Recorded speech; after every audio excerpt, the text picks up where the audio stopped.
আসসালামু আলাইকুম। প্রিয় দর্শক, অন্য মঞ্চে আলোচনায় আপনাদের সকলকে আমন্ত্রণ জানাচ্ছি। আজ আমাদের সঙ্গে আমন্ত্রিত অতিথি হিসেবে আছে ডলারের সামনে রুপি বারবার রেকর্ড লো, মানে একদম নিচে চলে যাচ্ছে। বিরোধীরা বলছে ভারতের অর্থনীতি ভেঙে পড়ছে, কিন্তু সত্যি কি তাই? অঙ্কটা কি এতটাই সোজা? আজকের ভিডিওতে আমরা দেখব রুপির পতন কি কেবল বিপদ, নাকি এর ভেতরেও আছে অর্থনীতির অন্য এক হিসাব। আজকের ভিডিওতে আমরা এই পুরো বিষয়ের উত্তর খুঁজব, যেটা এখন ভারত জুড়ে রাজনৈতিক বিতর্কের কেন্দ্রে উঠে এসেছে। মার্কিন ডলারের তুলনায় ভারতীয় রুপির দাম কমছে, নতুন নতুন রেকর্ড লো তৈরি হচ্ছে, আর বিরোধীরা বলছে এটা অর্থনীতি, মানে ভারতের অর্থনীতি ভেঙে পড়ার লক্ষণ। কিন্তু সত্যি কি তাই? রুপি দুর্বল মানে কি অর্থনীতির শেষ, নাকি গল্পটা আসলে এর চেয়ে অনেক বেশি জটিল? চলুন একদম সহজ ভাষায় বুঝে নেওয়া যাক। মুদ্রার দাম কমা মানেই সবসময় অর্থনীতি ধ্বংস হয়ে যাচ্ছে এমন নয়। কারণ একটি দেশের অর্থনীতির স্বাস্থ্য শুধু তার মুদ্রার দামে মাপা যায় না। সেখানে প্রবৃদ্ধি, কর্মসংস্থান, আমদানি রপ্তানি, মুদ্রাস্ফীতি, বৈদেশিক মুদ্রার রিজার্ভ, সব কিছু একসঙ্গে দেখতে হয়। তবে এটাও সত্যি, মুদ্রা যদি দ্রুত দুর্বল হতে থাকে, যেটা ভারতে এই মুহূর্তে হচ্ছে, তাহলে সেটাকে হালকা করে দেখার কোনো সুযোগ নেই। এখন প্রশ্ন হলো, রুপি কেন দুর্বল হচ্ছে? এর পেছনে কয়েকটা বড় কারণ আছে। এক নম্বরে আছে শক্তিশালী ডলার।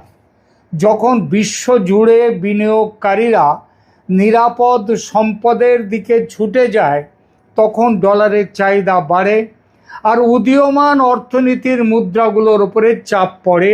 কারণ সেই সব দেশ থেকে যারা বিনিয়োগকারী তারা ডলার তুলে নিয়ে গিয়ে আমেরিকায় রেখে দেয়।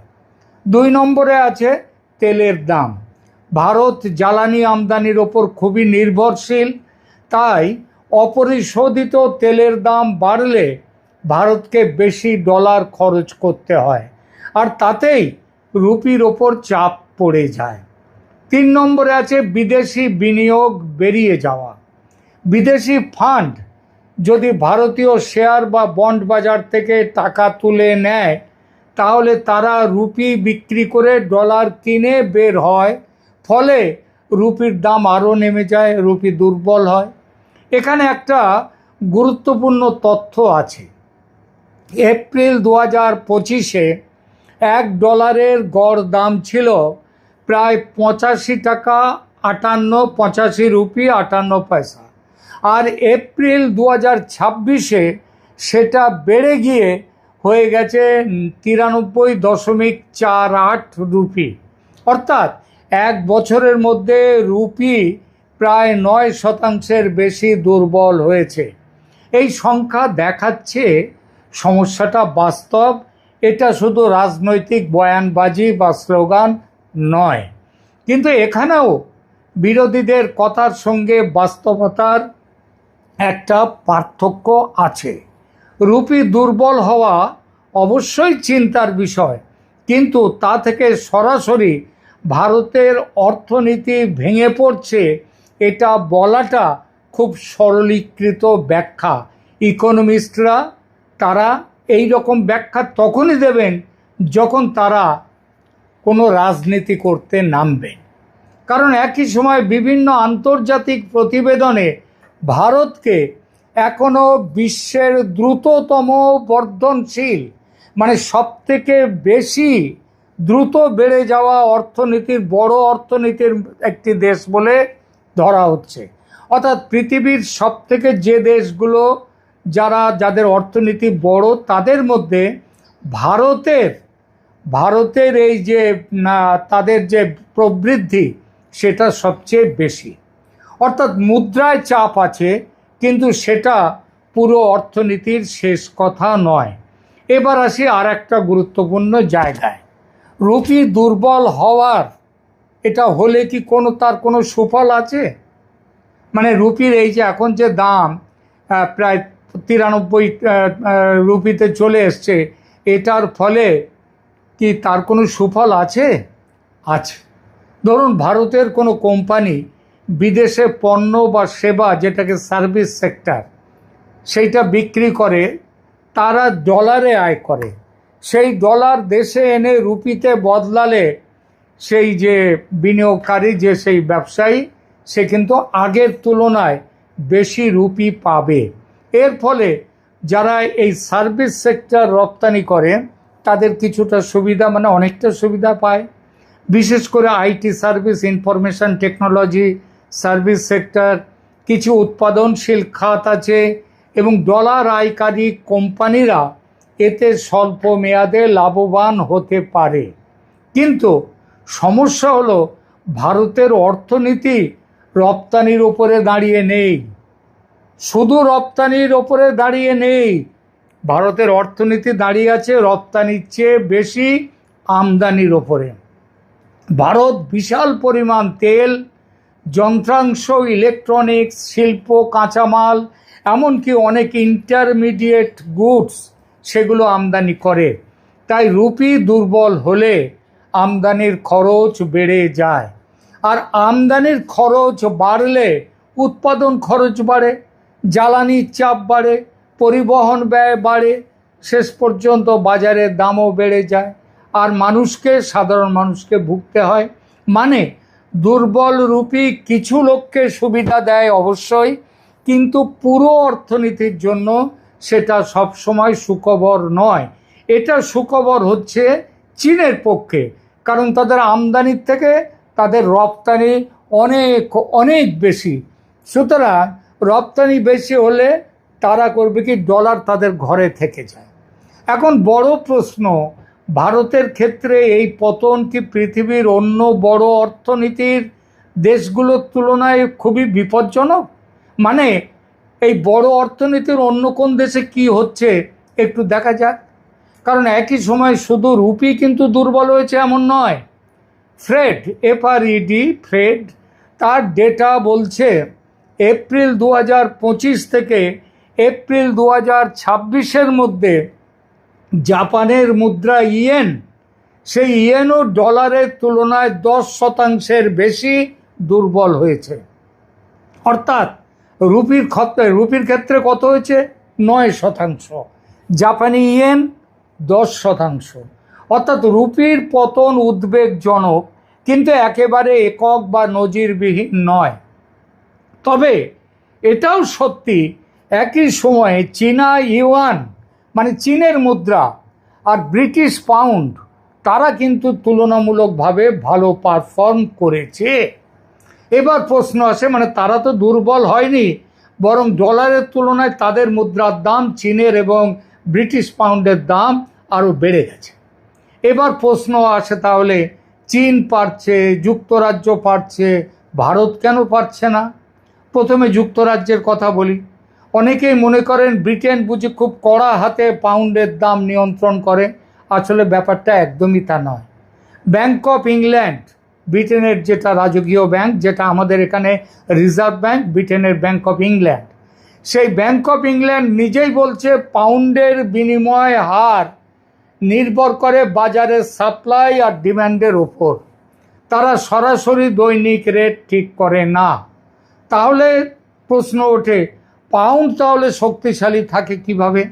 কারণ পাউন্ড হচ্ছে একটি গভীর, পরিণত, উচ্চ আস্থার আর্থিক ব্যবস্থার অংশ, অনেকটা ডলারের মতো। আর অনেক সময় পাউন্ড শক্তিশালী হওয়া মানে ব্রিটেন শক্তিশালী, এটা কিন্তু নয়। অনেক সময় ডলার দুর্বল হলেও পাউন্ড ওপরে উঠে যায়। আর চীনের কেসটা এবার দেখি। চীনের কেস একদম আলাদা। চীন মুক্ত বাজারে পুরোপুরি ছেড়ে দেয়া মুদ্রা ব্যবস্থা চালায় না, যেটা ভারতে চলে। তাদের কেন্দ্রীয় bank, People's Bank of India বা PBOC, People's Bank of China, PBOC, তারা প্রতিদিন একটা মিড পয়েন্ট ফিক্স করে দেয় মাঝামাঝি। ধরা যাক তারা বলল $1 সমান ধরা যাক 6 ইয়েন হবে। এই 6.2 কি 6.1 কি 6.3 এর মধ্যে ঘোরাফেরা করতে হবে। এই মাঝখানের সূচকটা চীনের সরকারি যে ব্যাংক সেটা ঠিক করে দেয়। ভারতের রিজার্ভ ব্যাংক এ ধরনের কোনো কাজ করে না। আর ইউএন সেই নির্দিষ্ট সূচকের সামান্য ওপরে নিচে ওঠানামা করে। অর্থাৎ চীনের মুদ্রা ইউয়ান সরকারের কঠোর নিয়ন্ত্রণে বা কন্ট্রোলে আছে, সেই নিয়ম ভাঙার উপায় নেই। তার উপর চীনের ক্যাপিটাল মার্কেটের কন্ট্রোলও ভারতের তুলনায় অনেক বেশি শক্তিশালী। বিদেশি পুঁজি আসা যাওয়ার ওপর তাদের নিয়ন্ত্রণ অনেক বেশি। আর প্রয়োজন হলে তারা ওই মাঝখানের সূচকটাকে মিড পয়েন্ট সেটাকে শক্ত করে বাজারকে বার্তা দিয়ে দেয় যে ইউএনকে, আমাদের মুদ্রাকে অতিরিক্ত দুর্বল হতে দেয়া হবে না। এখন বোঝা দরকার ভারত কেন চীনের মডেল কপি করছে না। ভারত তো এরকম করতেই পারে, কিন্তু করতে পারে না। তার কারণ হচ্ছে ভারতের অর্থনৈতিক কাঠামোই আলাদা। ভারত তুলনামূলকভাবে বেশি খোলা আর্থিক ব্যবস্থায় চলে। বিদেশি বিনিয়োগ চায় ভারত, আবার একই সঙ্গে ইনফ্লেশন টার্গেটিংও বজায় রাখতে চায়। আরবিআই এর প্রধান লক্ষ্যগুলোর একটি হলো মুদ্রাস্ফীতি নিয়ন্ত্রণে রাখা, যেখানে 4% সিপিআই মানে কনজিউমার প্রাইস ইন্ডেক্স তার লক্ষ্য থাকে, আর 2 থেকে 6% টলারেন্স ব্যান্ড ধরা হয়, মানে 4-এর 2 নিচে 2 ওপরে একটা টলারেন্স ব্যান্ড। এখন যদি আরবিআই শুধু রুপিকে স্বাভাবিক নয় কৃত্রিমভাবে সব শক্ত রাখতে গিয়ে সব শক্তি খরচ করে দেয়, তারা যদি বিপুল পরিমাণ ডলার কেনে বা বিক্রি করে, তাহলে তাকে বিপুল ডলার বিক্রি করতে হবে, রিজার্ভে চাপ পড়বে, আর অন্য নীতিগত লক্ষ্য ক্ষতিগ্রস্ত হবে। আরও একটা বড় পার্থক্য আছে ভারতের ক্ষেত্রে, সেটা হলো বাণিজ্যের কাঠামো। চীন হচ্ছে বিশাল রপ্তানির শক্তি, তাদের রপ্তানি আয় তাদের বেশি, আমদানি ব্যয় তাদের কম। 2025 সালে চীনের পণ্য রপ্তানি ছিল প্রায় $3.7 ট্রিলিয়ন। মানে ট্রিলিয়ন মানে 1 ট্রিলিয়ন মানে 1000 বিলিয়ন, তার মানে $3.7 ট্রিলিয়ন মানে তাদের রপ্তানি ছিল চীনের গত 2025 সালে $3700 বিলিয়ন। আর আমদানি ছিল সেই তুলনায় $2.58 ট্রিলিয়ন, মানে $2580 বিলিয়ন। তাহলে তাদের বাণিজ্যের খবরটা কি দাঁড়ালো? বাণিজ্যে উদ্বৃত্ত দাঁড়ালো, মানে তারা যত খরচ করেছে তার থেকে তাদের আয় হয়েছে বেশি। এর পরিমাণ হচ্ছে 2025-এ এই উদ্বৃত্তের পরিমাণ ছিল $1120 বিলিয়ন। মানে চীনের ঘরে এই পরিমাণ ডলার উদ্বৃত্ত ছিল সে বছর, মানে শুধু বাণিজ্য থেকে। অন্যদিকে এই একই সময়ে ভারতের রপ্তানি পণ্য ছিল প্রায় $437 বিলিয়ন, আর আমদানি ছিল প্রায় তার ডবলের কাছাকাছি $721 বিলিয়ন। মানে রপ্তানির চেয়ে আমদানি অনেক বেশি।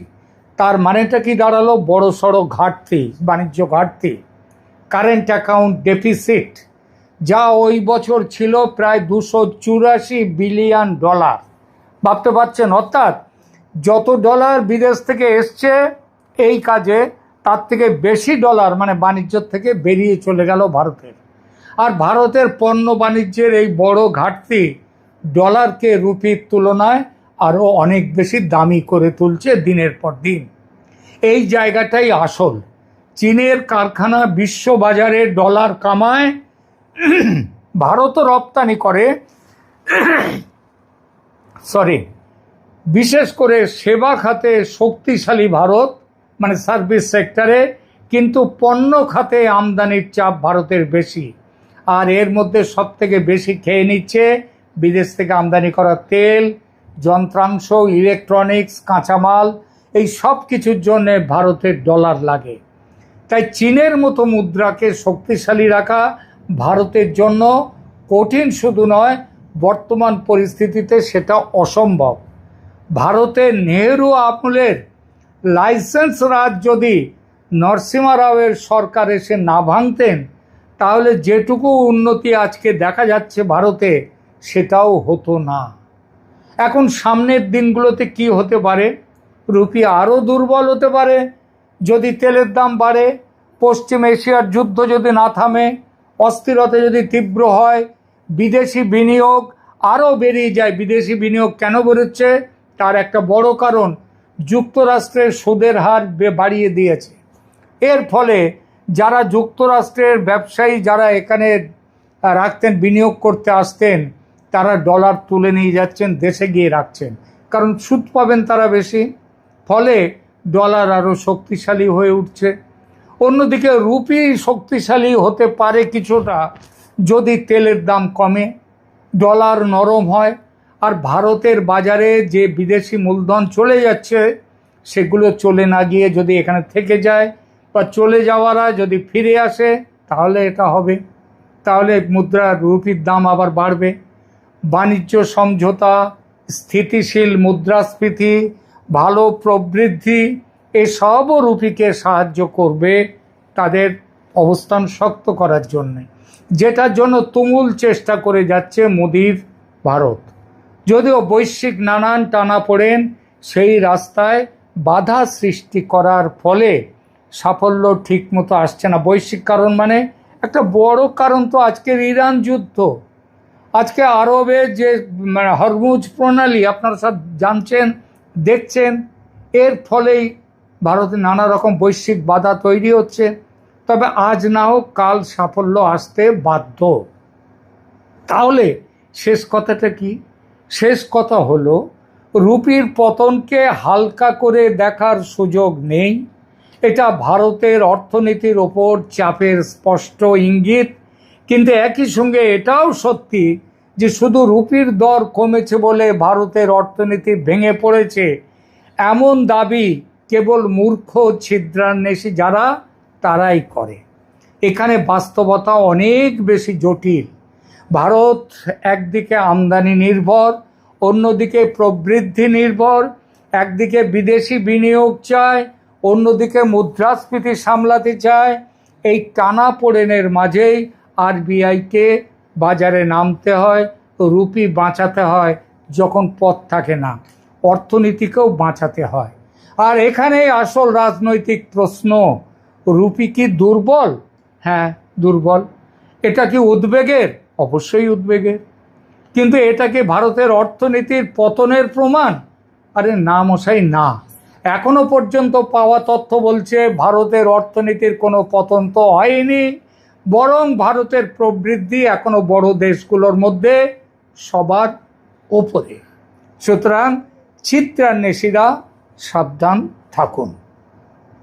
এখনকার মতো এখানেই রাখছি। কেমন লাগলো এই প্রতিবেদন? ভালো লাগলে কমেন্ট করুন, লাইক দিন।